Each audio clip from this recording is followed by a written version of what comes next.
Good afternoon. Well, both are facing multiple charges, and the corrections officer's bail has been set at $250,000, while the sister's has been set at $25,000. Meanwhile, Shelton residents are still trying to figure out why this happened in the first place.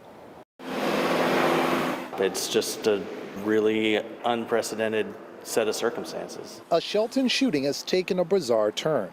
The shooting happened on October 7th. When a 39-year-old corrections officer called 911 saying he was shot by an unknown shooter. The call kicked off a search throughout the area, leading to the shutdown of the courthouse and 2 nearby schools. But while Shelton waited for answers, Shelton police officers noticed that the correction officer's story wasn't adding up. According to court documents, the officer finally admitted that he had asked his own sister to shoot him. So far, no motive has been reported. Now, both are in custody for investigation of assault and criminal mischief.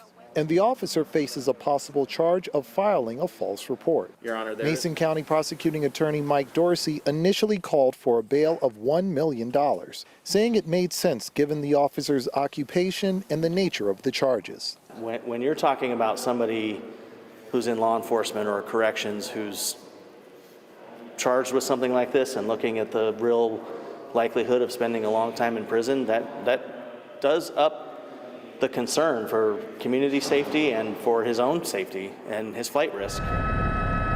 Meanwhile, Shelton residents are still waiting for answers of their own. For the last week, we've all wondered who's out there that would lay in wait and ambush a CCO in the early morning hours, and so it's going to be a minute before people wrap their head around what happened and why. Now, as you can imagine, the details of this trial are still coming out, and the prosecuting attorney didn't want to put out too much information at this moment. However, he did say that both the officer and his sister are lucky because this could have been a lot worse. Live from Shelton, Lionel Donovan, King 5 News.